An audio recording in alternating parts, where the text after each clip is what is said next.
Bonjour à tous et à toutes. Donc aujourd'hui on se retrouve pour la chronique de Vent arrière. Il s'agit du deuxième tome de la duologie Les Temps d'avant.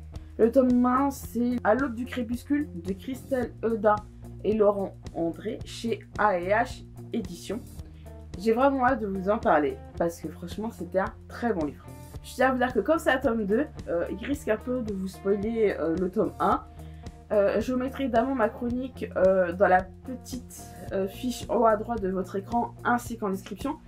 Mais j'ai pas l'impression qu'on se tarde beaucoup en ce qui concerne le tome 1, c'est-à-dire qu'il y a un prologue pour certaines références, évidemment, ce qui paraît logique.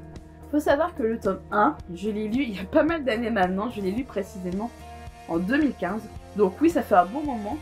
Heureusement que la prologue était là, ça m'a permis de facilement me replonger dans le livre et de faire comme s'il n'y avait pas tant d'années entre les deux. Donc on va maintenant passer tranquillement au résumé.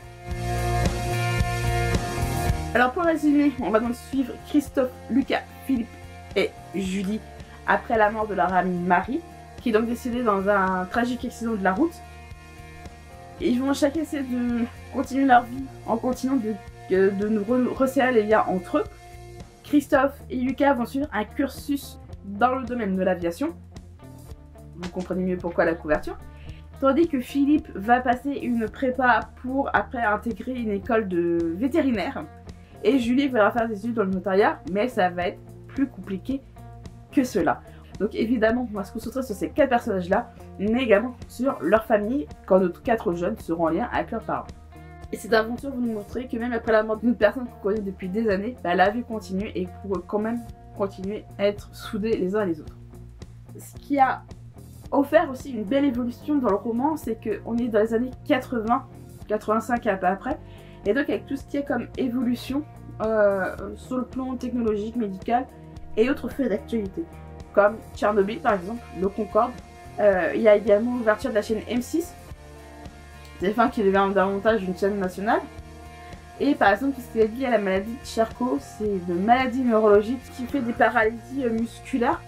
Et la personne je connais atteint, et donc évidemment, vu qu'on est un peu au début de la maladie, ça a été évidemment développé dans tout le roman, dans ce roman-là, et c'est ça qui était vraiment intéressant. On a certes 4 personnages centraux, Christophe, Lucas, Philippe et Julie, mais j'ai l'impression qu'on est vraiment concentré sur Lucas et Christophe. Peut-être plus sur Christophe, sur pas mal de domaines aussi. Philippe et Julie ont certes leur moment de gloire, mais je peux comprendre les auteurs de ne pas vouloir disperser le lecteur, on ne sait pas où. Surtout qu'on a également les parents, les frères et sœurs de nos protagonistes qui sont présents. Je ne les connais pas trop en ce qui concerne le domaine de l'aviation, donc c'était vraiment intéressant de suivre le parcours de Lucas et Christophe dans ce domaine-là. Tout ce qu'on peut leur demander pour leurs études dans l'aviation, en termes de capacité physique, mentale, tout ça. Et qu'en fait, en effet, c'est une compétition qui peut être très rude. Mais j'ai pu en apprendre beaucoup et c'est ça qui a été vraiment top.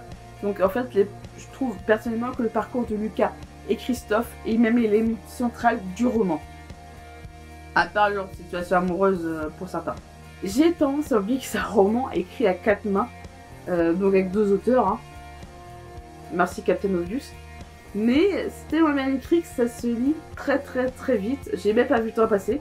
Ça m'est déjà arrivé de faire un live de 2 heures où je lisais le livre et je discutais avec les gens du chat. En 2 heures, j'ai lu, j'irais pas un tiers du bouquin, mais ouais, entre un quart et un tiers. Donc c'est un roman qui se lit très bien, qui fait qu'on est facilement dedans. Ça se lit très facilement. Ma chronique sur Vent arrière de Christelle Eudin et Laurent André est terminée. J'espère que cette chronique vous a plu. Si vous avez lu ce livre ou qu'il vous tente, n'hésitez pas à me le dire en commentaire. Et si vous voulez qu'on discute de ce livre ou de d'autres livres, n'hésitez pas à me rejoindre sur les réseaux sociaux qui se trouvent en barre de description. Sur ce, je vous dis à la prochaine.